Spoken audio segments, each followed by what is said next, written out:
जीतेगा अमेठी का विश्वास। ये अमेठी नहीं अग्निपथ है। देखिए बेबाक बहस रात 8 बजे सिर्फ चैनल 1 पर। ऐसा घर आपने नहीं देखा होगा। संभाल के पोछा मारा अभी। आइए। ओ भाई साहब ये देखिए हॉल, ये देखिए चिल्ड्रंस रूम, देखिए कितना बड़ा है। आपके बच्चे खेलते खेलते थक जाएंगे।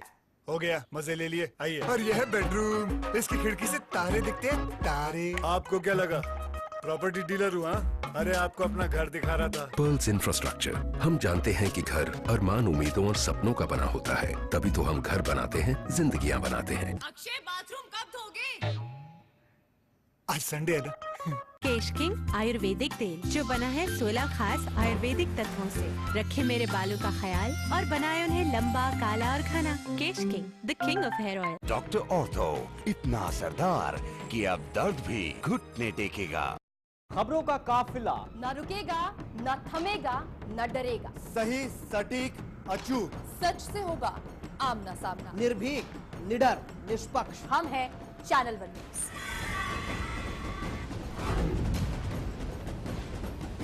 खबरों में एक कदम आगे।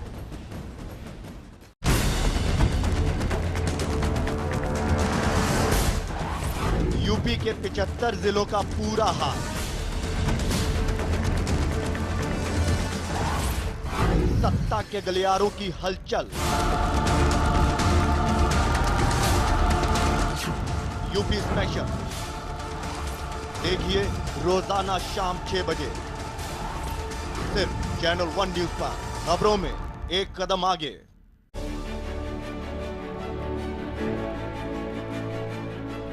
देश के हर राज्य की हर छोटी बड़ी खबरों का लेखा जोखा। खबर प्रदेश,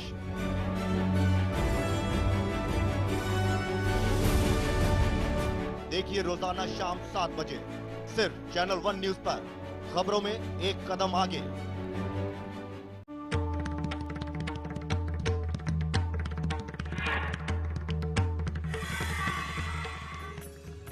नए साल में कैसे बदलेंगे आपके सितारे? कैरियर में कैसे मिलेगी कामयाबी? कैसे चमकेगा आपका कारोबार? कैसी होगी आपके सितारों की चाल? बताएंगे पूरा हाल। देखिए किस्मत कनेक्शन मेरे साथ, रोज सुबह 9:30 बजे सिर्फ चैनल 1 पर। हेडलाइंस के प्रायोजक हैं केश किंग आयुर्वेदिक तेल, the king of hair oil.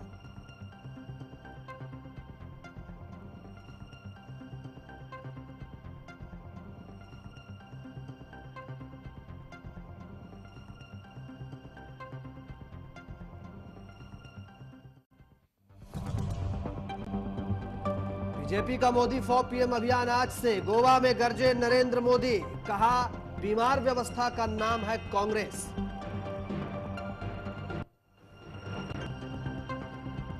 जबरदस्त विरोध के बीच अमेठी पहुंचे कुमार विश्वास, शायराना अंदाज में किया राहुल पर हमला, कहा युवराज और महाराज तो बहुत जीते, इस बार एक नौकर को जिताएं।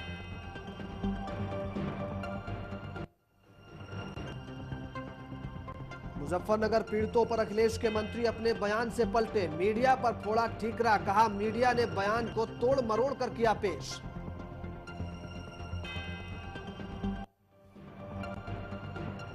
महाराष्ट्र के कोल्हापुर में शिवसेना ने 2 टोल नाकों पर की तोड़फोड़, पुलिस की मौजूदगी में शिवसैनिकों ने किया प्रदर्शन, शिवसैनिकों ने 7 टोल नाके बंद करवाए।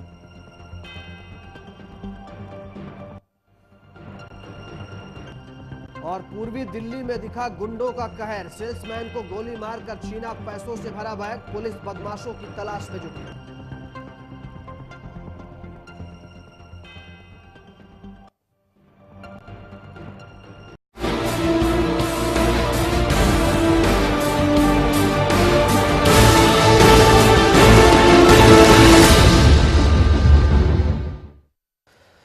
नमस्कार, बेबाक बहस में आपका स्वागत है। मैं हूं आपके साथ राजीव सिंह। आम आदमी पार्टी के नेता कुमार विश्वास ने अमेठी में जन विश्वास रैली को संबोधित किया, लेकिन इस दौरान प्रदर्शनकारियों ने उनका विरोध करने में भी कोई कसर नहीं छोड़ी। जहां एक तरफ अमेठी कांग्रेस का गढ़ माना जाता है, वहीं दूसरी तरफ कुमार अमेठी में अपना प्रभाव बनाने की कोशिश में है, ऐसी चर्चाएं हैं। क्या अमेठी कुमार विश्वास के लिए अग्निपथ बन गया है? ये बहस का मुद्दा है आज हमारी बेबाक बहस में, इसी पर चर्चा करेंगे।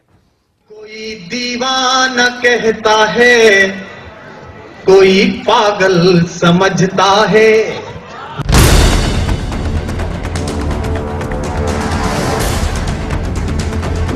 मगर धरती की बेचैनी को बस बादल समझता है।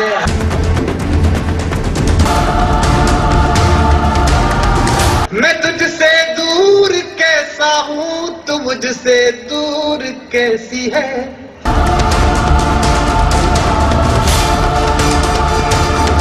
ये तेरा दिल समझता है या मेरा दिल समझता है।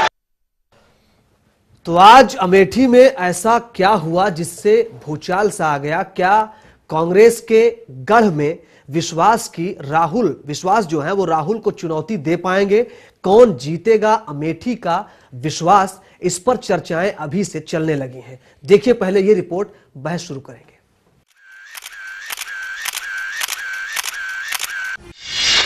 आज अमेठी में क्यों आ गया भूचाल? कांग्रेस के गढ़ में विश्वास की सेंध, राहुल को विश्वास की चुनौती। कौन जीतेगा अमेठी का विश्वास? ये अमेठी नहीं, अग्निपथ है। जी हां, कुमार विश्वास के लिए अमेठी अग्निपथ बन गया है। अमेठी कुमार विश्वास के लिए बन गई है सबसे बड़ी चुनौती। विश्वास 2014 में अमेठी का किला जीतना चाहते हैं। कुमार विश्वास राहुल के गढ़ में जाकर कांग्रेस को चुनौती देना चाहते हैं, लेकिन विश्वास के लिए अमेठी की राह इतनी आसान भी नहीं होने वाली। कम से कम ये तस्वीरें तो यही बयां कर रही हैं। जरा गौर से देखिए इन तस्वीरों को।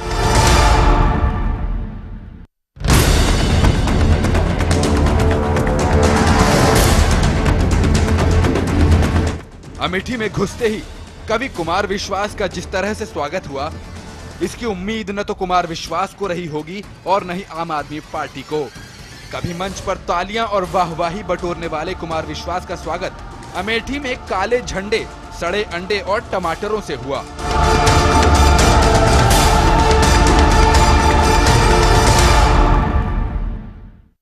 मेरा कोई मन नहीं है राजनीति करने का, मेरा कोई मन नहीं है पार्लियामेंट में जाने का।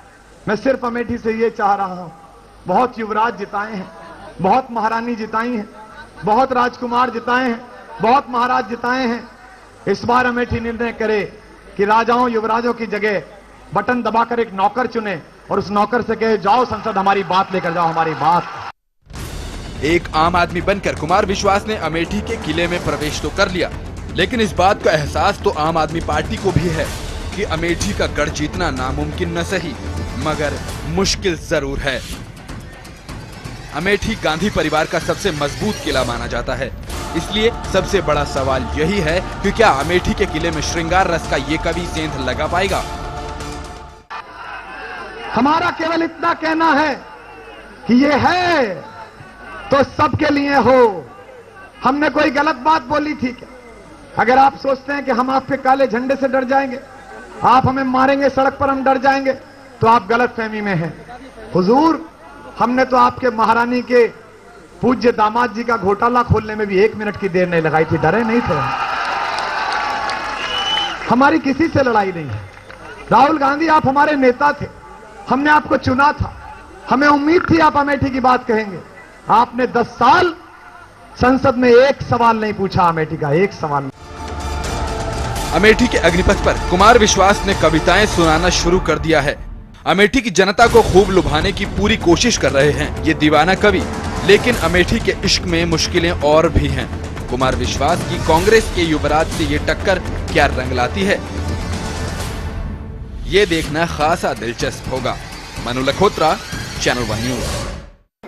जी, और कुमार विश्वास की अगर बात करें तो कुमार विश्वास कैसे रातों रात युवाओं के बीच छा गए और अब राजनीति में भी जनता के बीच छा जाना चाहते हैं कुमार विश्वास। देखिए एक रिपोर्ट कुमार विश्वास के बारे में, कहां से शुरू किया उन्होंने ये सफर। की धड़कन कौन, कविता जगत में किसका नशा छाया, कौन है वो जिसने किया दिलों पर राज।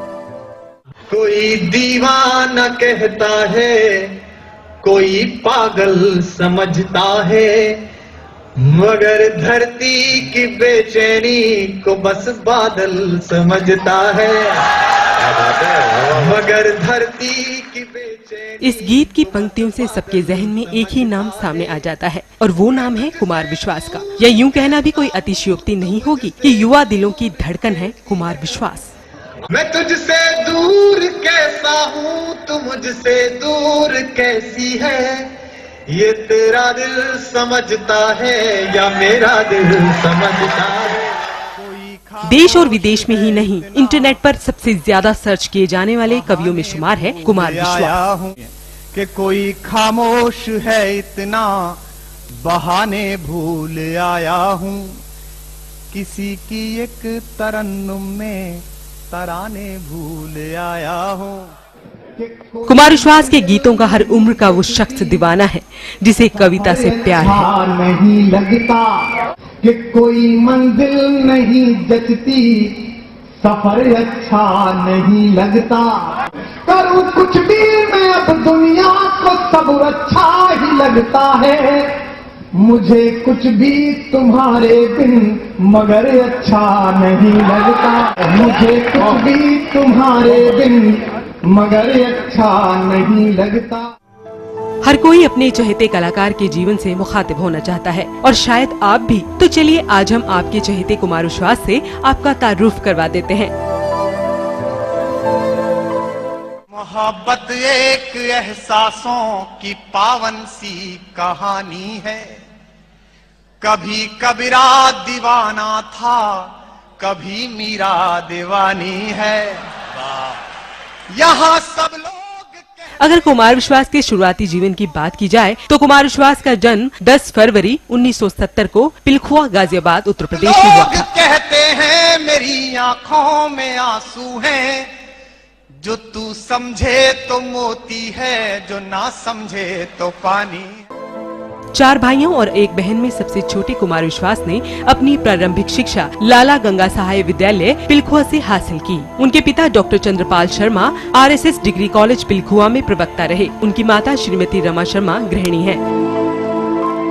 12वीं पास करने के बाद उनके पिता उन्हें इंजीनियर बनाना चाहते थे, लेकिन विश्वास का मन मशीनों की पढ़ाई में नहीं रमा और उन्होंने बीच में ही पढ़ाई छोड़ दी। साहित्य के क्षेत्र में आगे बढ़ने के ख्याल से उन्होंने स्नातक और फिर हिंदी साहित्य में स्नातकोत्तर किया, जिसमें उन्होंने स्वर्ण पदक प्राप्त किया। इसके बाद उन्होंने कोरवी लोकगीतों में लोक चेतना विषय पर PhD की डिग्री हासिल की। डॉक्टर कुमार विश्वास ने अपना करियर राजस्थान में प्रवक्ता के रूप में 1994 में शुरू किया। इसके बाद महाविद्यालयों में अध्यापन कार्य करते रहे। इसके साथ ही विश्वास ने हिंदी कविता मंच में इतनी लोकप्रियता हासिल कर ली कि जिसके चलते अब तक हजारों कवि सम्मेलनों में अपनी कविताओं से श्रोताओं का दिल जीत चुके हैं। को बस बादल समझता है, मगर धरती की बेचैनी को बस बादल समझता है, मैं तुझसे दूर कैसा हूँ, तू मुझसे दूर कैसी है, मैं तुझसे दूर कैसा हूँ, तू मुझसे दूर कैसी है, ये तेरा दिल समझता है या मेरा दिल समझता है, ये तेरा दिल। मोहब्बत एक एहसासों की पावन सी कहानी है, मोहब्बत एक एहसासों की पावन सी कहानी है, कभी कबीरा दीवाना था, कभी मीरा दीवानी है, यहाँ सब लोग कहते हैं मेरी आंखों। साथ ही वह कई पत्रिकाओं में नियमित रूप से लिखते हैं और अगर उनके राजनीतिक जीवन के बारे में बातचीत की जाए तो कुमार विश्वास ने 2011 में जन लोकपाल आंदोलन के लिए गठित टीम अन्ना के एक सक्रिय सदस्य रहे हैं। उस दौरान ही उनकी राजनीतिक छवि निखर कर सामने आई। इसके बाद 2012 में गठित आम आदमी पार्टी की राष्ट्रीय कार्यकारिणी के सदस्य बन गए।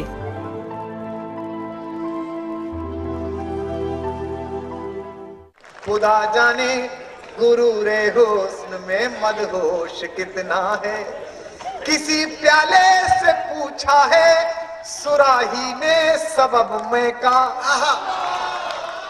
विभिन्न पत्रिकाओं में नियमित रूप से छपने के अलावा डॉक्टर कुमार विश्वास की 2 पुस्तकें प्रकाशित हुई हैं। इनमें से एक है एक पगली लड़की के बिन, तो दूसरी है कोई दीवाना कहता है, जो कि 2 संस्करण में प्रकाशित है। और अगर इन्हें मिले पुरस्कारों की ओर नजर डाली जाए तो डॉक्टर कुंवर बेचैन काव्य सम्मान एवं पुरस्कार समिति द्वारा 1994 में काव्य कुमार पुरस्कार, साहित्य भारती उन्नाव द्वारा 2004 में डॉक्टर सुमन अलंकरण, हिंदी उर्दू अवार्ड अकादमी द्वारा 2006 में साहित्य श्री, डॉक्टर उर्मिलेश जनचेतना मंच द्वारा 2010 में डॉक्टर उर्मिलेश गीत श्री सम्मान। गाजियाबाद के पिलखुआ कस्बे के एक मामूली से शर्मा परिवार की 5वीं संतान कुमार ने जब इंजीनियरिंग की पढ़ाई अधूरी छोड़ने का फैसला किया तो उनके डिग्री कॉलेज के प्रोफेसर और पिता को बेहद निराशा हुई। लेकिन उस वक्त शायद ही किसी ने सोचा होगा कि आम सा दिखने वाला ये लड़का एक दिन कविता जगत की दुनिया में इतनी बुलंदियों को छू लेगा।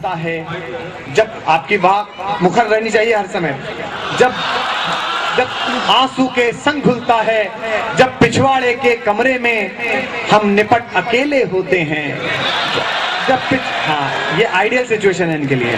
जब पिछवाड़े के कमरे में हम निपट अकेले होते हैं, जब घड़ियां टिक टिक चलती हैं, सब सोते हैं, हम रोते हैं, जब बार बार दोहराने से सारी यादें चुप जाती हैं, जब ऊंच नीच समझाने में माथे की नस दुख जाती हैं। अगली 2 पंक्तियां आपकी तालियों के कोलाहल से गूंज जाए, मुझे चेतना मिल जाएगी। जब बार बार दोहराने से सारी यादें चुप जाती हैं, जब ऊंच नीच समझाने में माथे की नस दुख जाती हैं, तब एक पगली लड़की के बिन, तब एक पगली लड़की के बिन जीना गद्दारी लगता है, और उस पगली लड़की के बिन मरना भी भारी लगता है। और राजनीति में भी अपना हाथ आजमाएगा, ये तो किसी ने सोचा भी ना होगा।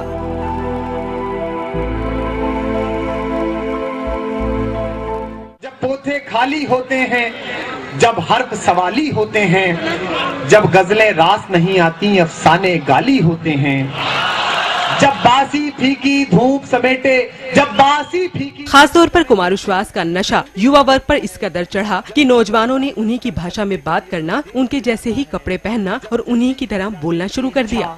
मन ही मन घुट जाती है, दाद मिलेगी इस बार, जब जल्दी घर जाने की इच्छा मन ही मन घुट जाती है, जब कॉलेज से घर लाने वाली पहली बस छूट जाती है, जब कॉलेज से घर लाने वाली। मनु लखोत्रा की रिपोर्ट, चैनल 1 न्यूज। खामोश नहीं रहेगा क्योंकि एक ऐसा नाम आने वाला है कि आप पूछ लेंगे, जब कॉलेज से घर लाने वाली पहली बस छूट जाती है, जब जी तो कुमार विश्वास की हम बातचीत कर रहे थे। दरअसल जब सियासत पर लौटते हैं, सियासत में और शतरंज में कहा जाता है कि जब शतरंज के खेल का एक नियम होता है कि पहले राजा को आप घेर लीजिए, उसके बाद सैनिकों की कोई कीमत नहीं बचती है।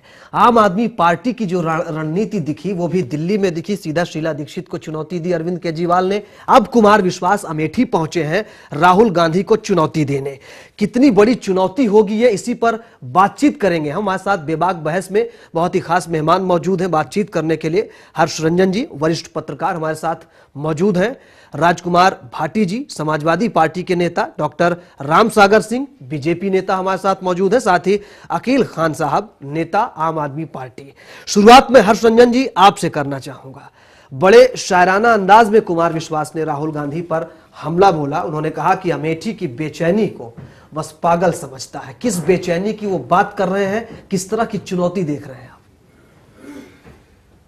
देखिए राजीव जी, जिस तरह की बेचैनी अमेठी में वो देख रहे हैं या जो देखने का सोच रहे हैं, पिछले 2 दिनों से कुमार विश्वास जी उत्तर प्रदेश की यात्रा पर हैं, लखनऊ में थे और आज उन्होंने वहां अमेठी में रैली को संबोधित किया। उन्हीं के रैली के भाषण से मैं 2 चीजें उद्धृत करूंगा। पहली चीज तो उन्होंने जो भाषण सुनने आए थे, ज्यादातर लोगों ने उसमें टोपी लगाई हुई थी और वो आपके समर्थक थे या आपके कार्यकर्ता रहे हों, ज्यादा संख्या ऐसी थी। उन्होंने उनको ही संबोधित किया कि आप अगर मुझे काले झंडे दिखाएंगे और हम पे अंडा फेंकेंगे तो आप ये मत समझिए कि हम यहां से चले जाएंगे। तो मेरा ये कहना है कि उनका वो भाषण अमेठी के लोगों के लिए था, वहां की जनता के लिए था, और जिस तरह से वो मुखातिब हो रहे थे उससे लग रहा था कि वो जनता के साथ नहीं है, वहां पे उनको साथ लेके नहीं चल रहे, बल्कि एक वाद विवाद प्रतियोगिता हो रही है कि जनता खड़ी है और आपने मेरे साथ ऐसा किया तो मत समझिए कि हम भाग खड़े होंगे, हम सामने आएंगे। दूसरा उदाहरण मैं वहीं से देना चाहूंगा। उन्होंने कहा कि 10 साल से राहुल गांधी जी ने अमेठी के बारे में कोई सवाल नहीं उठाए हैं। देखिए, अमेठी संसदीय क्षेत्र का उन्होंने दौरा किया है और जिन्होंने भी दौरा किया है वो लोग इस बात से जरूर इत्तेफाक रखेंगे कि अमेठी में जिस हिसाब से काम हुआ है, वो डेवलपमेंट का, विकास के काम जिस तरह से हुए हैं, जिस तरह से सड़कें हैं, बिजली है, पानी की व्यवस्था है, वहां पर देश के दूसरे संसदीय क्षेत्रों से कहीं बेहतर है। और मुद्दे या सवाल संसद में तब उठाए जाते हैं, ज्यादा अच्छा रहता है जबकि वहां कुछ कराना ऑलरेडी उसको लोग कहते हैं। दूसरे हमारे साथी यहाँ बैठे हैं पॉलिटिकल पार्टीज के, बीजेपी के, आपके, समाजवादी पार्टी के, उत्तर प्रदेश से, वो खुद बताएंगे कि किस तरीके से अमेठी का विकास हुआ है। तो दिल्ली में, मैं अपनी बात को यह कह के खत्म करूंगा कि दिल्ली में शीला दीक्षित को, जैसा आपने कहा कि राजा को घेर लीजिए और फिर प्यादे खुद ब खुद परास्त हो जाते हैं, तो दिल्ली की बात और थी, क्योंकि नई दिल्ली विधानसभा क्षेत्र और अमेठी संसदीय क्षेत्र दोनों में मूलभूत फर्क यह है कि अमेठी में रहने वाले लोग परंपरागत तरीके से वहां के वाशिंदे हैं, और दिल्ली में जो भी है, खास करके नई दिल्ली विधानसभा क्षेत्र में ज्यादातर सरकारी कामकाज वाले लोग हैं। हर 15 साल में यहां की आबादी, यहां के परिवार, यहां की जनता लगभग बदल जाती है, रिटायर कर जाते हैं, लोग चले जाते हैं और दूसरे आ जाते हैं, तो दोनों को हम मिला नहीं सकते। तो ऐसा ना हो कि कहीं कुमार विश्वास साहब, जैसा कि लोग कह रहे हैं कि अविश्वास हो जाए, कुविश्वास हो जाए, तो उन्हें बड़ी संजीदगी से, ये बड़ी चुनौती भी होगी, और ये क्योंकि कविता अलग है, कविता अलग है, और लोगों का दिल जीतना और अमेठी जैसे जगह में जाके वोटरों का दिल जीतना कुछ अलग है। ठीक है, हमारे साथ रामकुमार भाटी जी हैं। मैं अकील खान साहब आपके पास आऊं, लेकिन राजकुमार भाटी जी, देख रहे हैं आपकी समाजवादी पार्टी की सरकार है उत्तर प्रदेश में, कुछ बदली हुई परिस्थिति देख रहे हैं इस बार? तो आम आदमी पार्टी के डॉक्टर कुमार विश्वास अभी बहुत ढेर सारी कविताएं सुना रहे थे। मैं एक कविता की 2 पंक्तियों से ही आम आदमी पार्टी को जवाब देना चाहता हूं जी, कि नफस नफस में बिखरना कमाल होता है, नजर नजर में उतरना कमाल होता है, बुलंदियों तक पहुंचना कोई कमाल नहीं, बुलंदियों पर ठहरना कमाल होता है। चलिए, ये आम आदमी पार्टी, ये मीडिया महारथी हैं। मीडिया ने इनको हीरो बना दिया, सिर पर चढ़ा दिया। अभी इन्हें अपने आप को सिद्ध करना है। मेरी शुभकामनाएं इनके साथ हैं। आम आदमी पार्टी कामयाब हो, इससे लोकतंत्र मजबूत होगा। भारतवर्ष के हित में है कि आम आदमी पार्टी कामयाब हो, नए लोग आए राजनीति में, अच्छी बात है, लेकिन अभी तक मुझे कोई ऐसे लक्षण दिखाई नहीं देते। एक बहुत खतरनाक खेल आम आदमी पार्टी खेल रही है। गैर राजनीतिक लोगों को राजनीति में लाया जा रहा है। कुमार विश्वास कितने ही बड़े कवि हों, कुमार विश्वास का राजनीतिक अनुभव शून्य है। तो गैर राजनीतिक लोगों का राजनीति में आना ये खतरनाक खेल कहां से? ये एक बिल्कुल खतरनाक खेल है। अगर आप किसी नौसिखिए आदमी को हवाई जहाज उड़ाने के लिए बैठा देंगे, जिसे पायलट होने का कोई अनुभव नहीं है, तो हवाई जहाज सुरक्षित पहुंच जाए क्या अपनी यात्रा तक? तो मतलब ये देखिए, राजनीति एक अलग चीज है। राजनीति शास्त्र का प्रोफेसर क्लास में बहुत अच्छा लेक्चर दे सकता है, बहुत सुंदर राजनीति पे बोल सकता है, लेकिन जब उसे राजनीति की जमीनी सच्चाइयों से रूबरू होना पड़ेगा तो फेल हो जाता है। आपने केजरीवाल जी को देख लिया, केजरीवाल जी को देखा, उन्होंने जनता दरबार लगाया और जनता दरबार को छोड़कर 30 मिनट में ठीक है। ये तो अकील जी आपको जवाब देंगे बेहतर, ये अकील जी बेहतर जवाब देंगे। मैं इससे पहले कि डॉक्टर रामसागर सिंह जी भी हमारे साथ हैं, बीजेपी नेता। अकील जी, आप जवाब देना चाहेंगे? जी बताइए। मैं तो इनका जवाब कविता से देना चाहूंगा। चलिए, आज कविता में भी हो जाएगा। इब्तिदाए इश्क है, रोता है क्या, आगे आगे देखिए होता है क्या, दिल्ली बदली है, देश भी बदलने वाला है। और ये लोग जब ये बोलते हैं कि राजनीति हमें आती है, हमें राजनीति करना आती है, अरविंद जी ने साफ बोला है कि अब हम बताएंगे आपको कि राजनीति कैसे की जाती है। ये सब फेल हो चुके हैं, बड़े बड़े दिग्गज। शीला दीक्षित की बात कर रहे हैं, ये यही लोग बोला करते थे, क्या शीला दीक्षित के सामने आप अरविंद केजरीवाल जमानत जब्त हो जाएगी, क्यों इतनी बड़ी बेवकूफी कर रहे हो? 3 से 5 सीटें आएंगी, क्या करोगे आप? अभी आपको बहुत लंबा रास्ता तय करना है। देश की जनता ने और दिल्ली की जनता ने सबसे पहले दिखा दिया है इनको, इनका आईना, कि आप क्या हो।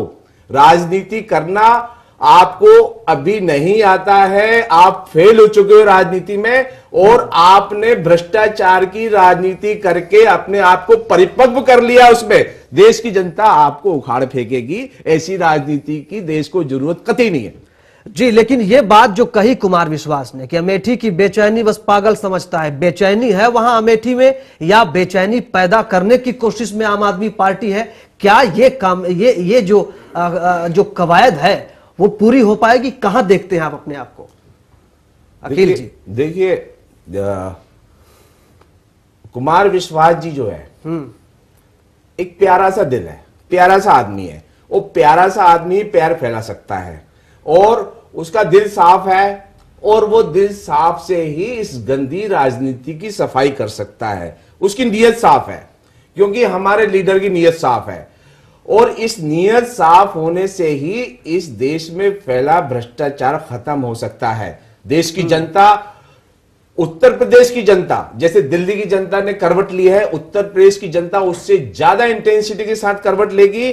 और आप ये देखिएगा आगे आगे कि देश की जनता उत्तर प्रदेश की जनता के साथ किस तरह करवट लेगी। डॉक्टर राम सागर जी, माफ कीजिएगा, राम सागर जी हमारे साथ। राम सागर जी, क्या लगता है आपको, किस तरह का मुकाबला देख रहे हैं अमेठी में, क्या हो रहा है? मुकाबला तो ये जैसा कह रहे थे कि भ्रष्टाचार को खत्म करने के लिए ये राजनीति में आई है ये पार्टी, लेकिन सबसे भ्रष्टाचारी यूपीए गठबंधन से ये हाथ मिला लिए और अपने हाथ को इन्होंने गंदा कर लिया। तो ये भ्रष्टाचार को खत्म करना कहा, उसके साथ हाथ मिला करके काम करना उसके साथ शुरू कर दिए हैं। तो ये भ्रष्टाचार को खत्म करने के लिए नहीं, आप पार्टी को कांग्रेस शिखंडी के रूप में यूज करेगा, इनको आगे ला करके अपना वो उल्लू सीधा करेगा, इसलिए इनको यूज कर रहा है। तो अमेठी में क्या परिस्थिति देख रहे हैं, किस तरह का समीकरण देख रहे हैं आप? ऑब्जेक्शन है मेरा, कांग्रेस इस रूप में मुझे पूरा ऑब्जेक्शन है, वहां भाजपा पहले आने वाली थी, वो सस्पेंस को खत्म। अखिल जी मैं आ रहा हूं, अखिल जी आप जवाब दीजिएगा, मैं आ रहा हूं। वो सस्पेंस को खत्म करने के लिए पहले से ही, चूंकि भाजपा वहां हराने वाली थी राहुल को, उसको मदद करने के लिए कि विरोधियों का वोट बटे, इसलिए वहां गए हैं। अच्छा, बीजेपी हरा रही है राहुल गांधी? हाँ जी, क्या रणनीति है? राहुल को बचाने के लिए ये गए हुए हैं, विरोधियों का वोट का बंटवारा रोकने के लिए गए हैं ये, कि विरोधियों का वोट का बंटवारा नहीं। आम आदमी पार्टी ने यह भी चुनौती दी है, कांग्रेस को मदद ये करेंगे। कुमार विश्वास ने यह भी चुनौती दी थी कि अगर नरेंद्र मोदी जी कांग्रेस मुक्त भारत बनाना चाहते हैं तो आए अमेठी से राहुल गांधी को हराकर दिखाएं, अमेठी से लड़कर दिखाएं चुनाव। तो बीजेपी इस चीज को गंभीरता से लेगी? काहे के लिए गंभीरता से लेगी? गंभीर लोग ये है ही नहीं, तो इनकी बातों को गंभीरता से बीजेपी के आला कमान से 10 जनपद से अभी भी दिल्ली में विरोधी के रूप में खड़ा की थी।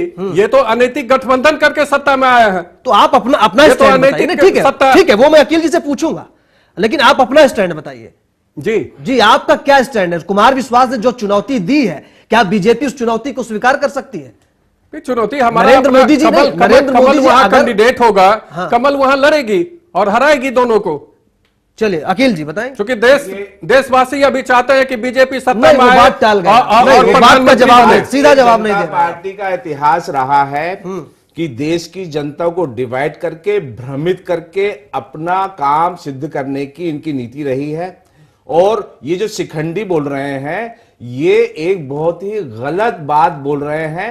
सब दुनिया, देश जानता है, पूरी जनता जानती है, आम आदमी जानता है तो दिल्ली में हम लोगों ने साफ बोल दिया था कि हमें किसी के सपोर्ट की जरूरत नहीं है। और हम जनता के पास गए जब इन्होंने राइटिंग में लिख करके, कांग्रेस ने राइटिंग में लिख करके लेफ्टिनेंट गवर्नर को दे दिया कि हम सपोर्ट करेंगे। जबरदस्ती हमने मांगा नहीं, हम तो बोल रहे थे ना आपके पास देते ना, आपके साथ ना हम सपोर्ट लेंगे ना देंगे ना। बीजेपी स्टार्टिंग में हमें दे रही सपोर्ट, हमने इसको भी मना कर दिया था, आप सुन लीजिए। और जब इन्होंने दे दिया लेटर जाकर के, तो हमारे पास ऑप्शन यही था कि हम पब्लिक के पास जाएं, पूछें भाई अब इन्होंने दे दिया, आप क्या चाहते हैं? नहीं तो हमारे ऊपर ये ब्लेम करते कि भाई आपने चुनाव करवा दिए, फिर से देश के ऊपर इतना बर्डन करवा दिया। ठीक है, उस पर हमने बहुत सी बातें की साफ बोला था।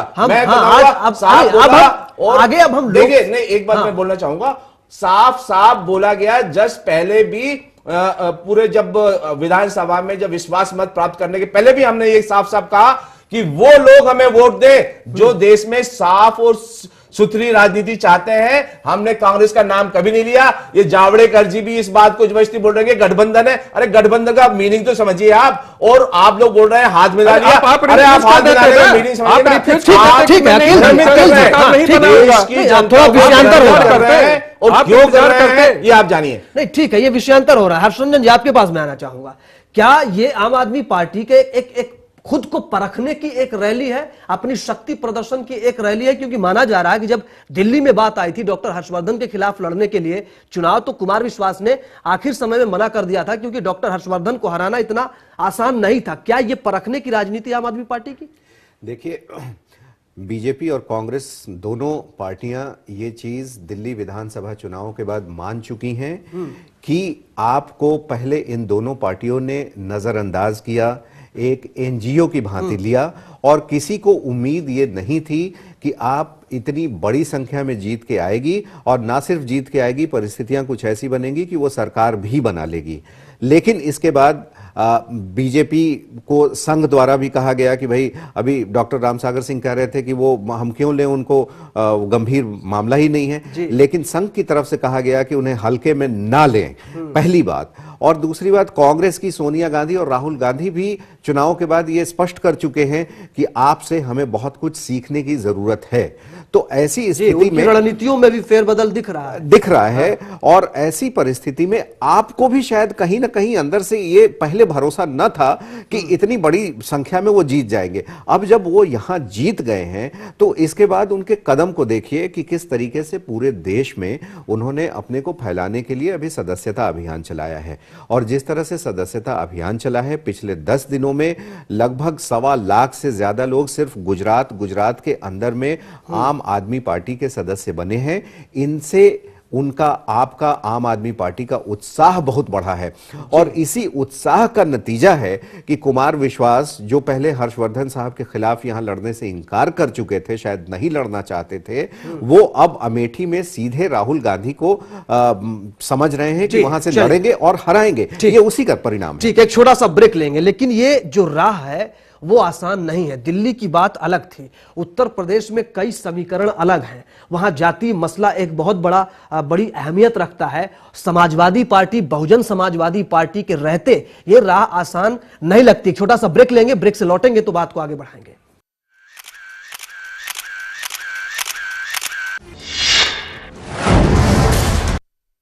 डॉक्टर ऑर्थो, इतना असरदार कि अब दर्द भी घुटने टेकेगा।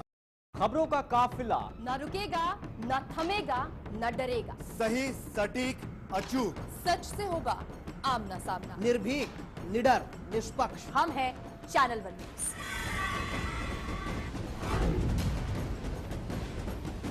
खबरों में एक कदम आगे।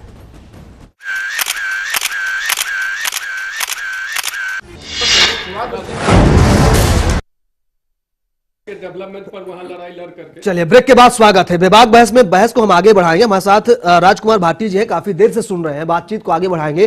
राजकुमार भाटी जी, जब अमेठी की बात होती है, रायबरेली की बात होती है, जहां पर सीधे कांग्रेस के आला कमान को चुनौती देने की बात होती है, समाजवादी पार्टी कहां है? समाजवादी पार्टी की रणनीति क्या कहती है आम आदमी पार्टी को देखते हुए?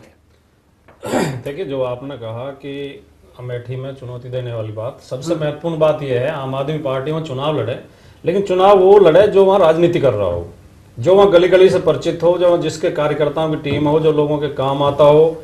ये जो पॉलिटिक्स है कि कहीं भी जाके चुनाव लड़े, और ये जो चुनौती देते हैं कि मोदी भी वहीं से आके चुनाव लड़े, वो भी वहीं से चुनाव लड़े, ये व्यवहारिक राजनीति नहीं। ये तो ठीक है, ये आप जो मैंने शुरुआत में कहा, आप लोग लोहिया जी की राजनीति करते हैं। लोहिया जी इलाहाबाद में फूलपुर से लड़ते थे नेहरू जी के खिलाफ, तो क्या आप क्या नहीं किसी के अधिकारों को आप रोक लेंगे? हो जाना, नेहरू हो जाना, ये जब उस एक उदाहरण में दे रहा हूं आपको, एक उदाहरण दे रहा हूं। जब उस स्तर पर पहुंच जाएंगे तब चुनाव लड़ लें। लेकिन जो जहां कार्यकर्ता, मैंने जो शुरू में कहा था, गैर राजनीतिक लोग, मैं यही कहना चाहता हूं, राजनीति जब व्यवहारिक रूप से नहीं, आप समाजवादी पार्टी का स्टैंड बताइए। समाजवादी पार्टी किस तरह से देख रही है? समाजवादी पार्टी, मुलायम सिंह यादव जी ने कहा कि आम आदमी पार्टी एक बुलबुला है। क्या वास्तव में बुलबुला मानकर चल रहा है? आम आदमी पार्टी लोकसभा में आने से समाजवादी पार्टी अपने आप को बहुत इजी महसूस कर रही है। आम आदमी पार्टी शहरी क्षेत्रों में अपना असर डालेगी, जितनी वोट काटेगी कांग्रेस और बीजेपी की काटेगी, जो नुकसान होना बीजेपी को ज्यादा होना है। जीतने के लिए आप आप जीतने के लिए लड़ेंगे। अमेठी रायबरेली में हम 40 सीटें उत्तर प्रदेश में लेकर आ रहे हैं। नहीं सर, नहीं सर, नहीं, आप सवाल टाल रहे हैं। 2009 के लोकसभा चुनाव में आपने अमेठी रायबरेली में उम्मीदवार ही नहीं उतारा।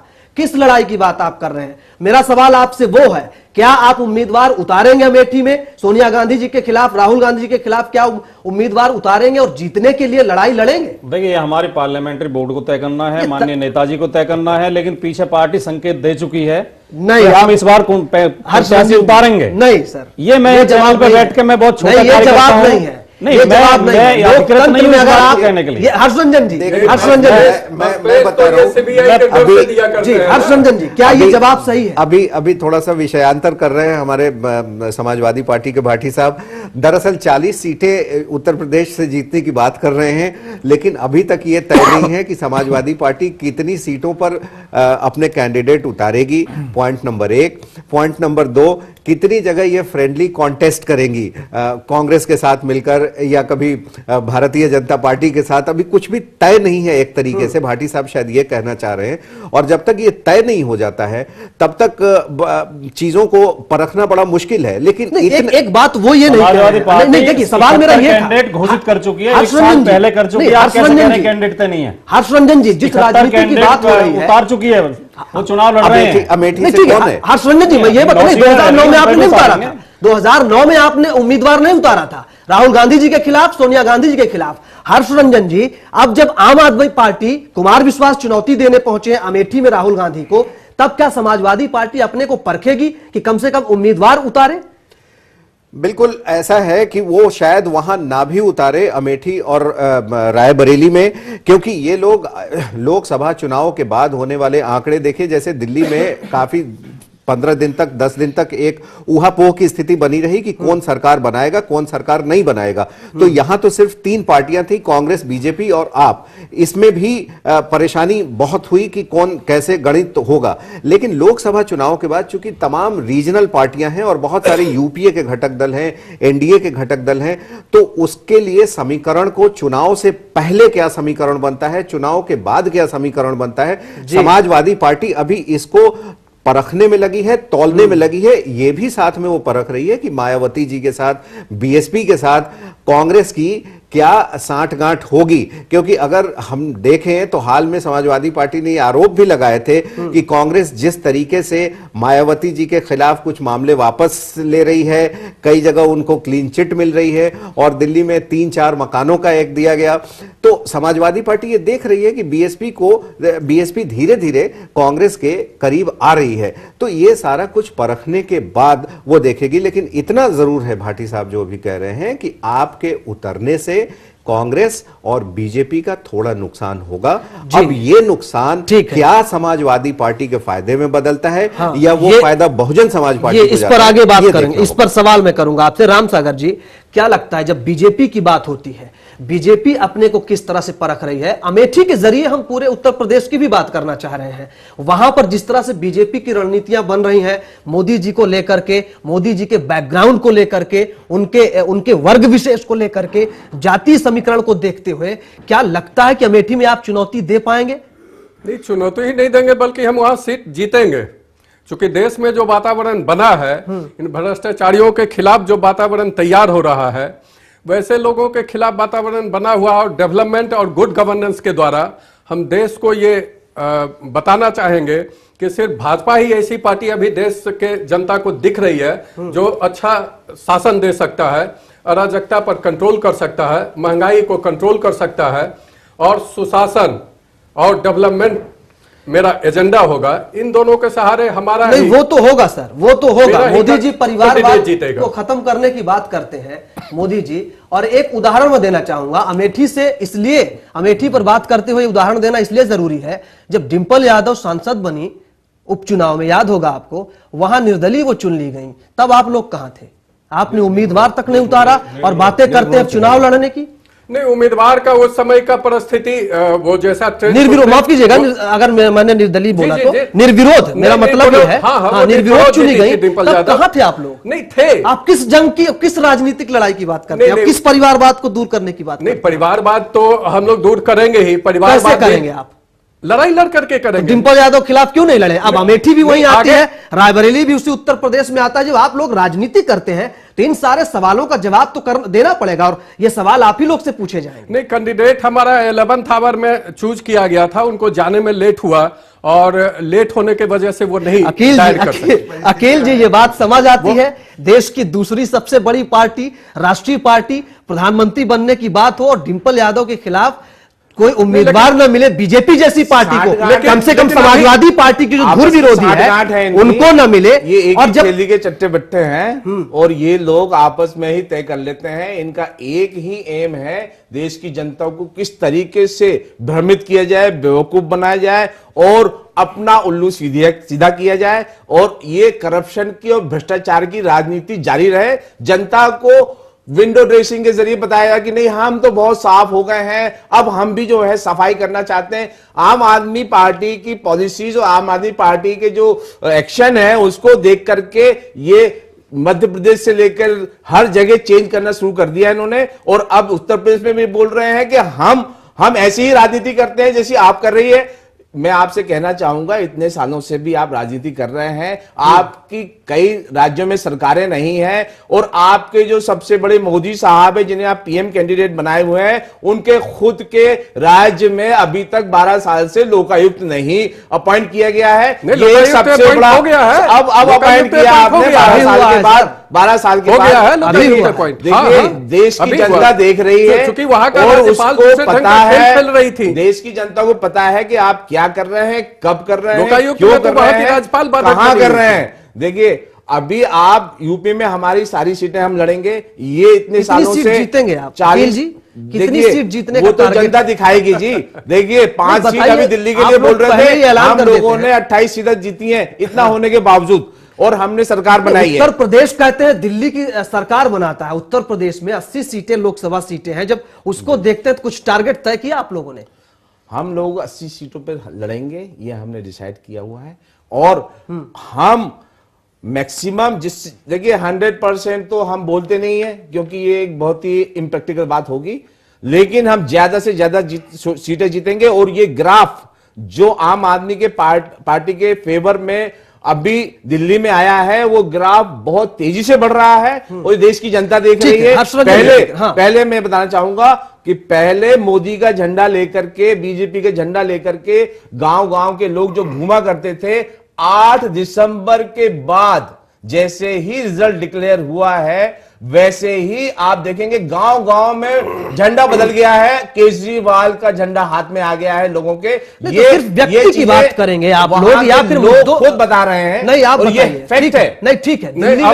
अब मैं बता दूं, जैसा ये टैक्टिकल अलायंस यहां दिल्ली में किए हैं, यही ये यूपी में टैक्टिकल अलायंस करेंगे। ये कोई अलायंस नहीं है, ये टैक्टिकल अलायंस यूपी में भी भ्रष्टाचारी यूपीए को मदद करेंगे। हमने ये भ्रष्टाचारी यूपीए को टैक्टिकल अलायंस करके मदद करेंगे। हम इन भ्रष्टाचारियों को जेल में भेजेंगे, कांग्रेस के भ्रष्टाचारियों को जेल में भेजेंगे, बीजेपी के भ्रष्टाचारियों को जेल में भेजेंगे। आपको सपोर्ट करना है करिए, नहीं करना है तो आप सपोर्ट आप केजरीवाल एफआईआर किए थे और जनता ने देखा है। ठीक है, मांग रहे हैं हर्षरंजन जी, आपसे मैं एफआईआर किए थे वास्तव में अगर बात पे किया जाए जो टेक्निकल अलायंस की बात हो रही है, ठीक है मैं आ रहा हूं सर, आप दोनों के पास में आऊंगा। जिस इस अलायंस की बात हो रही है हर्षरंजन जी, क्या इस पर वास्तव में देखा जाए तो इसका असर पड़ेगा, और क्या ये वास्तव में फिर से केंद्र में और यूपी में भी और बाकी देश में जब आम आदमी पार्टी लड़ने जा रही है तो वहां भी देखने को बाद में मिल सकता है? क्योंकि समाजवादी पार्टी को लीजिए, जिस लोहिया की राजनीति करती है, लोहिया जी हमेशा कांग्रेस विरोधी रहे, समाजवादी पार्टी सोनिया गांधी राहुल गांधी के खिलाफ उम्मीदवार तक नहीं उतारती है। देखिए, 2 बातें मैं कहना चाहूंगा। पहली कि बीजेपी विपक्ष में है, दिल्ली के अंदर भी और केंद्र में भी। ऐसे में चुनाव पूर्व गठबंधन और चुनाव के बाद रिजल्ट निकलने के बाद के गठबंधन पे चर्चा होगी। तो बीजेपी को अभी पूरा हक है कि वो ये कह सकती है, और जैसे लोग कह भी रहे हैं कि भाई कांग्रेस के साथ आप आम आदमी पार्टी यूपी में और देश के दूसरे हिस्सों में भी चुनावी गठबंधन करेगी। लेकिन ऐसा लगता नहीं है कि चुनाव पूर्व कोई गठबंधन होगा। 3 से 4 महीने का वक्त है जिसमें केजरीवाल साहब को जनता तौलेगी और पूरे देश की जनता देखेगी। लेकिन इतना तो तय है, अभी मैं 1 घंटे पहले मोदी साहब, नरेंद्र मोदी जी की रैली हो रही थी गोवा में पणजी के अंदर जी। उनके भाषण को मैं बड़े गौर से सुन रहा था और उसमें एक बात बहुत तरीके से उभर के ये आई, जो स्ट्रैटेजी की बात कर रहे हैं कि किस तरीके से चेंज हुआ है, थोड़ा बहुत जो प्लानिंग अफ्रेश कर रहे हैं, नए सिरे से सोच रहे हैं कि कैसे लोकसभा चुनाव लड़ना है। उसमें एक बात है कि वो चाय वाले को भारतीय जनता पार्टी ने इस स्तर तक पहुंचाया कि वो मुख्यमंत्री बना और आज प्रधानमंत्री पद का उम्मीदवार है। बात मोदी भाई कहना चाहते हैं कि वो एक आम आदमी है, चाय वाला एक आम आदमी है जो उस पार्टी में वहां पहुंचा है। दूसरी चीज उन्होंने आज कही कि अटल बिहारी वाजपेयी लंबे समय तक संसद में सदस्य रहे, प्रधानमंत्री रहे, देश के पहले गठबंधन का उन्होंने नेतृत्व किया जिस गठबंधन ने 5 वर्ष का अपना कार्यकाल पूरा किया। उनके पास आज भी रहने के लिए अपना घर नहीं है, वो साफ तौर पर ये बताना चाह रहे हैं। मोदी जी आम आदमी पार्टी पर सीधा बोलने से अभी तक बचते रहे हैं। बीजेपी नेशनल एग्जीक्यूटिव काउंसिल की जो मीटिंग होने जा रही है, माना जा रहा है कि उसमें रणनीतियों पर विचार होगा। तो क्या ये माना जाए जो बात आप कर रहे हैं ये आम आदमी पार्टी की तरफ इशारा है? आम आदमी पार्टी की तरफ इशारा है, बिल्कुल आप सही कह रहे हैं।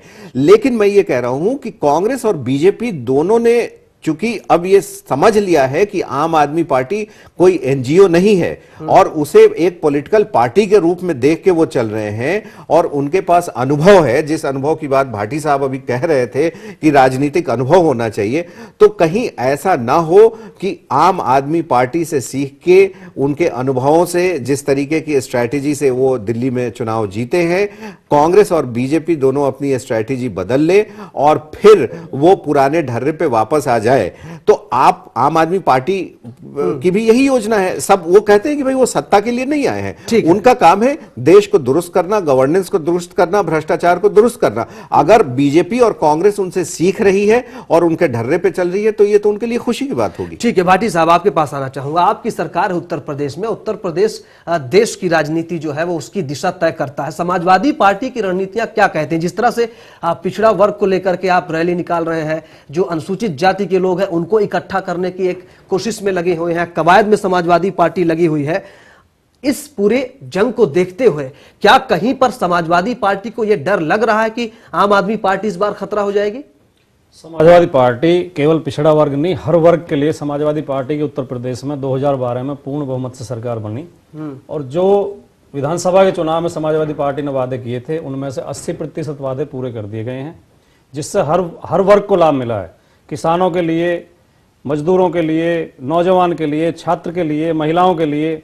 और जो नारे आम आदमी पार्टी दिल्ली में दे रही है सरकार बनाने के बाद, जो हवाई घोषणाएं कर रही है, उन्हें समाजवादी पार्टी ने पहले ही प्रैक्टिकल रूप में अपनाया है। मुख्यमंत्री माननीय अखिलेश यादव जी जब उन्होंने शपथ ली उसके बाद उन्होंने घोषणा की, उससे पूर्व जो मुख्यमंत्री थी मायावती जी, उनके काफिले में 20 गाड़ियां चला करती थी। अखिलेश जी ने तुरंत कहा कि नहीं ये काफिला कम करिए, 3 गाड़ी लेकर वो चले मुख्यमंत्री बनने के बाद। ठीक है, आम लोगों से मिलने के लिए जो जनता दरबार, जो जनता दरबार केजरीवाल जी 30 मिनट में पहले दिन जब अखिलेश जी का जनता दरबार लखनऊ में चला, आप अपनी क्लिपिंग देख लीजिए, 10,000 से ज्यादा लोग उसमें आए थे। पूरे दिन मुख्यमंत्री जनता के बीच में रहे, रात तक लोगों को उससे मिले और जनता दरबार लगातार लगता है। भ्रष्टाचार के खिलाफ जो इन्होंने एक वो शुरू की है, लाइन शुरू की है फोन की, वो हेल्पलाइन मुख्यमंत्री उत्तर प्रदेश में शुरू कर चुके हैं। लेकिन प्रचार हम लोग कम करते हैं। मीडिया ने आम आदमी पार्टी को हवा बनाया हुआ है। आम आदमी पार्टी लोग इतना करते हैं, मीडिया 24 घंटे दिखाती रहती है। हम लोगों ने जो काम, ये जो नारे दे रहे हैं, बहुत गंभीरता से उत्तर प्रदेश में किया है। उत्तर प्रदेश में राजनीतिक समीकरण समाजवादी पार्टी के पक्ष में है। समाजवादी पार्टी बिल्कुल निश्चित तौर पर 40 से ज्यादा सीटें जीत के आएगी।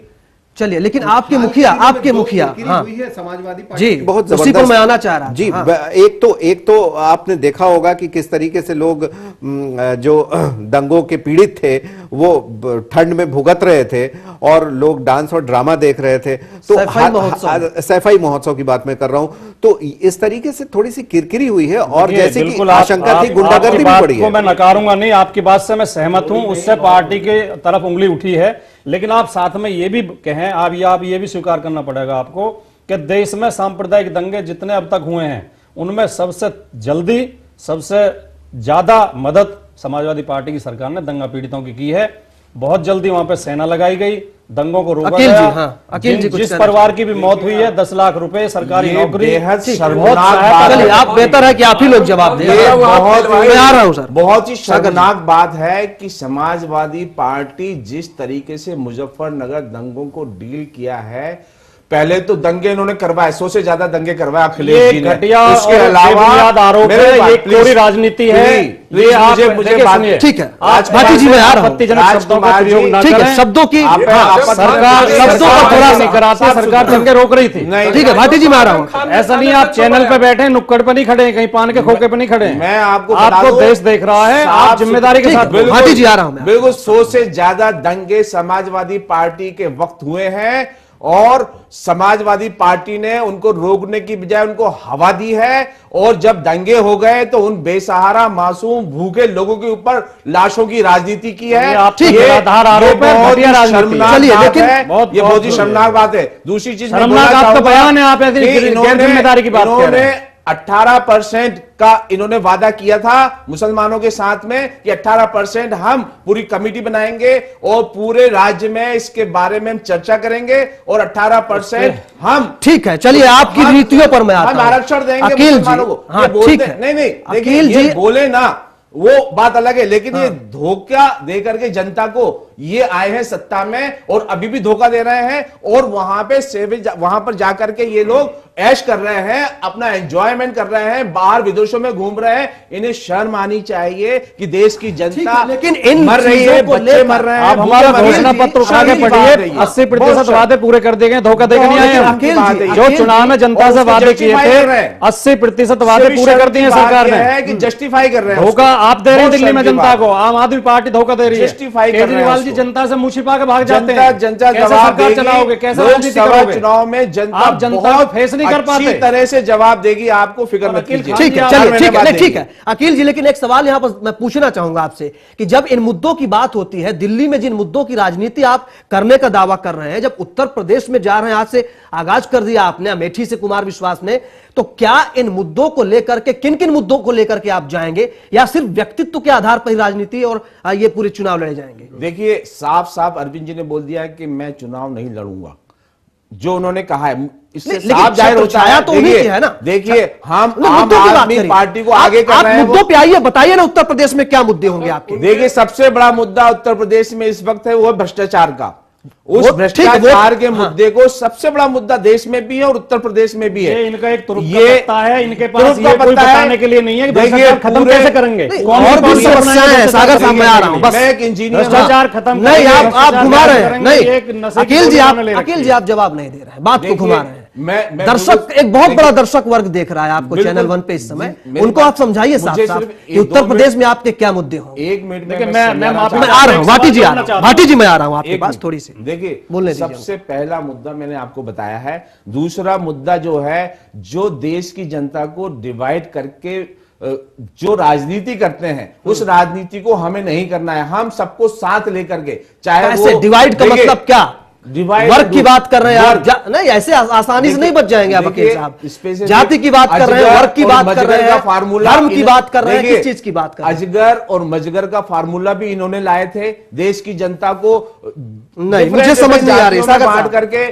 देखिए, हमारा मुद्दा, मेन मुद्दा यही है। मुझे आपकी बात समझ नहीं आ रही है संजन जी, मैं आपके पास आना चाहूंगा। विकास का मुद्दा है, विकास के मुद्दे के बाद हमारा उसके पहले हमारा ये करप्शन का मुद्दा है, उसको सॉल्व करने के बाद विकास के मुद्दे के ऊपर जाएंगे। और विकास के मुद्दे के जो चीजें उसमें आती है, हमारे प्रदेश को, उत्तर प्रदेश को जिस तरीके से डेवलपमेंट करने के लिए, वो सब की जाएंगी। राम सागर जी, मैं इनके बातों का इसलिए खंडन करना चाहता हूं। ये कहे कि केजरीवाल साहब चुनाव नहीं लड़ेंगे, वो बहुत बार झूठ बोलने का वो आदी हो गए हैं। बोलते कुछ है, करते कुछ है। वो बोले थे कि मैं अपना बेटा का कसम, पूरे देश में वो देखा कि मैं अपना बेटा का कसम खाता हूं, न मैं किसी से समर्थन लूंगा और न समर्थन दूंगा। लेकिन वो समर्थन लेकर के आज सरकार भी चला रहे हैं।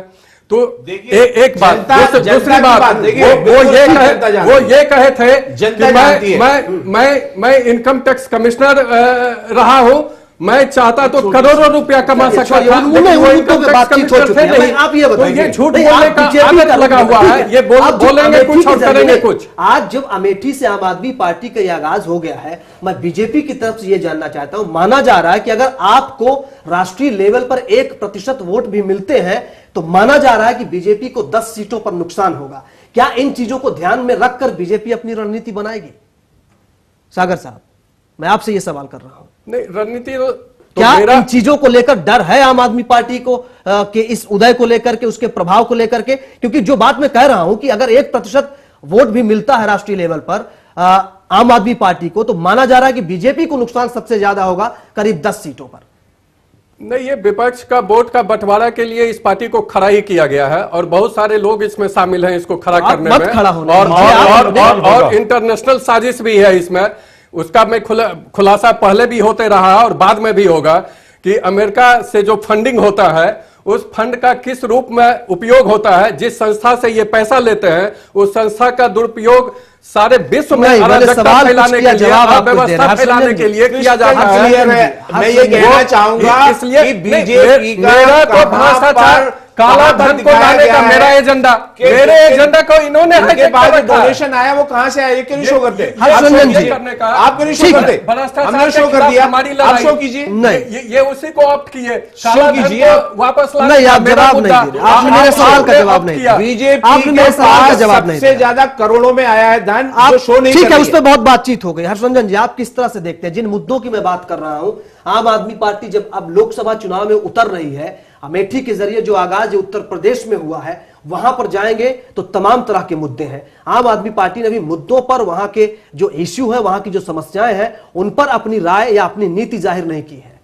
देखिए, बिल्कुल सही है। अभी अकील खान साहब जब बात कर रहे थे कि वहाँ क्या मुद्दे हैं, आपके सवाल के जवाब में आपने गौर किया होगा कि बहुत स्पष्टता नहीं है, क्योंकि भ्रष्टाचार मिटाना, विकास करना, ये बड़े ही स्टैंडर्ड तरीके के मुद्दे हैं जो कि हर चुनाव में और हर जगह पे होते हैं, बोले जा सकते हैं। जी, दिल्ली में भी जो चुनाव हुए उसमें भी भ्रष्टाचार को मिटाना मुद्दा है। आप गोवा से भी कैंडिडेट उतारेंगे, केरल से भी उतारेंगे, सिक्किम और नागालैंड से भी उतार सकते हैं, तो वहां भी मुद्दे आपके यही होंगे। उत्तर प्रदेश जो कि प्रधानमंत्री बनाने का काम करता है, देश में सबसे ज्यादा 80 सीटें लोकसभा की हैं, आप वहां हम चर्चा कर रहे थे, तो वहां प्रदेश के हिसाब से, वहां की राजनीति के हिसाब से, जहां समाजवादी पार्टी है, बहुजन समाज पार्टी है, कांग्रेस हाशिए पर है, बीजेपी वहां कई बार सरकार में रह चुकी है, फिर आने की तैयारी में है, वहां के मुद्दे हो सकता है कि कुछ अलग हो, लेकिन आम आदमी पार्टी ने अभी कोई मुद्दा इस तरीके से बनाया नहीं है और कमोवेश यही स्थिति भारतीय जनता पार्टी की भी है।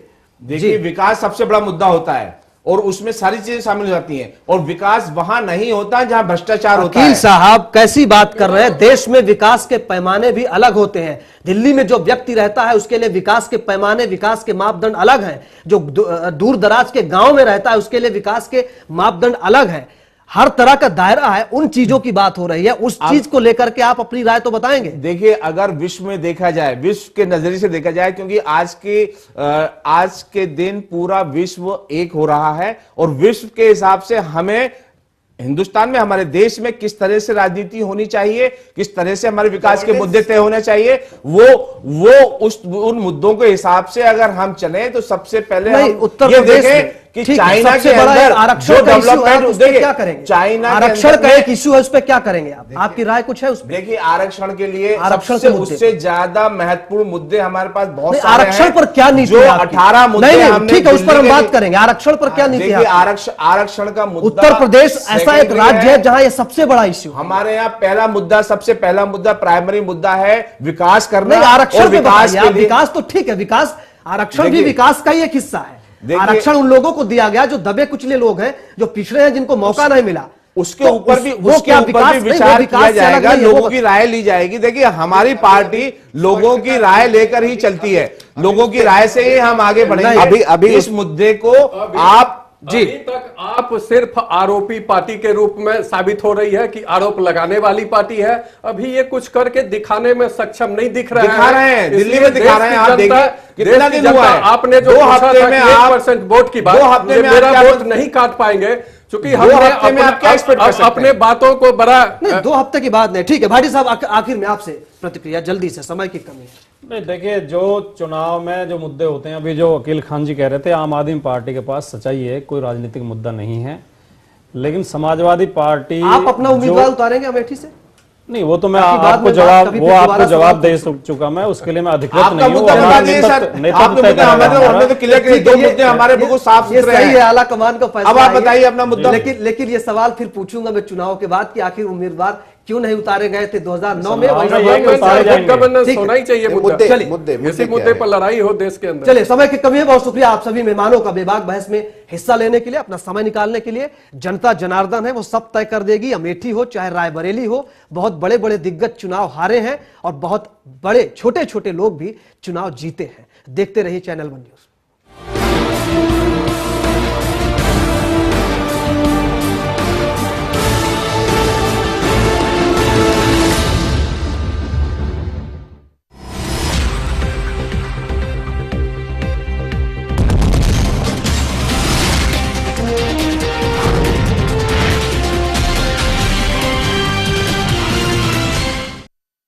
ऐसा घर आपने नहीं देखा होगा, संभाल के